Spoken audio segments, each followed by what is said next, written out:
अगली खबर की ओर बढ़ते हैं। इस वक्त की अगली खबर हमें मिल रही है भोपाल से। निकाय चुनाव को लेकर तैयारी जोरों पर है। चुनाव आयोग ने फाइनल लिस्ट जारी की है। 10 मार्च तक तारीखों का ऐलान हो सकता है।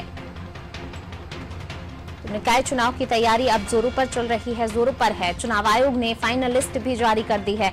10 मार्च तक तारीखों का ऐलान हो जाएगा।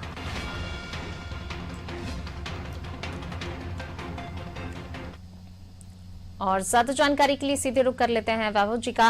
वैभव जी, निकाय चुनाव की तैयारी अब जोरों पर है। फाइनल लिस्ट जो है चुनाव आयोग ने जारी कर दी है, क्या कुछ जानकारी?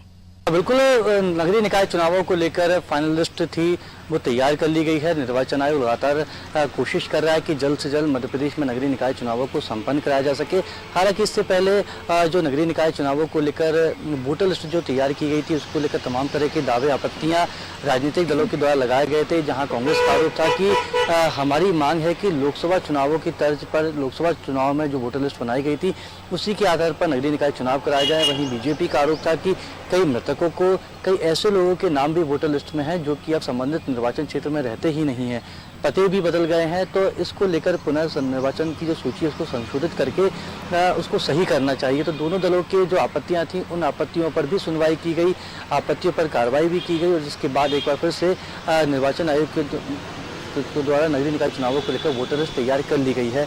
कोरोना को भी निपटना है, क्योंकि कोरोना के मरीज लगातार मध्य प्रदेश भर में बढ़ते जा रहे हैं। ऐसे में नगरीय निकाय चुनावों के दौरान जिन अधिकारी कर्मचारियों की ड्यूटी इस चुनावों की प्रक्रिया को संपन्न कराने के लिए लगती है, कहीं वो कोरोना के शिकार ना हो जाएं, तो निर्वाचन आयोग के कंधों पर बड़ी जिम्मेदारी है। वोटरों को भी कोरोना के संक्रमण से बचाना है, इसके साथ ही अधिकारियों कर्मचारियों को भी कोरोना के संक्रमण से बचाना। तो मतदान के समय में 1 घंटे का इजाफा किया जाएगा। इसके साथ ही चरणों में नगरीय निकाय के चुनाव कराए जाएंगे। ऐसी खबरें मिल रही हैं कि 10 तारीख तक, 10 मार्च तक नगरीय निकाय को लेकर तारीखों का ऐलान किया जा सकता है। वहीं दूसरी खबर ये भी मिल रही है कि नगरीय निकाय 2 चरणों में कराए जाएंगे।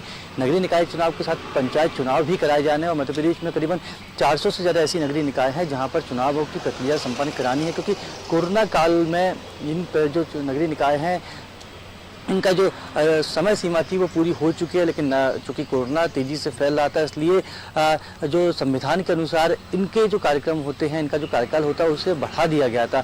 लेकिन जिस तरीके से बसंत प्रताप सिंह जो कि मुख्य निर्वाचन आयुक्त हैं मध्य प्रदेश के, उनके द्वारा भी कहा गया कि हम बहुत ज़्यादा निर्वाचन की प्रक्रिया को आगे नहीं बढ़ा सकते हैं, तो कोरोना गाइडलाइन का पालन करते हुए हम जल्द ही मध्य प्रदेश में नगरीय निकाय चुनावों की प्रक्रिया को संपन्न कराएंगे। तो यही प्रक्रिया की शुरुआत 10 मार्च से होने जा रही है। हालांकि अधिकृत इस बारे में अब तक कोई जानकारी नहीं मिल सकी है पूनम। केवल इस बात की जानकारी मिली है, सूत्रों से जानकारी मिली है कि निर्वाचन आयोग के द्वारा वोटर लिस्ट की जो तैयारी थी वो लिस्ट को फाइनल कर दिया गया है और 10 मार्च तक तारीखों का ऐलान किया जा सकता है। इसके साथ ही मतदान का जो समय होता है उसमें भी 1 घंटे का इजाफा किया जाएगा। जी वैभव जी, आप बने रहिए हमारे साथ, मैं आपके पास। तो बिल्कुल मध्य प्रदेश में 407 नगरीय निकायों में चुनाव के लिए फाइनल वोटर लिस्ट 3 मार्च को जारी हो गई। अब सिर्फ आचार संहिता लागू होने का इंतजार है। राज्य निर्वाचन आयोग ने नगरीय निकाय चुनाव को 2 चरण और पंचायत चुनाव 3 चरण में कराने की तैयारी की है।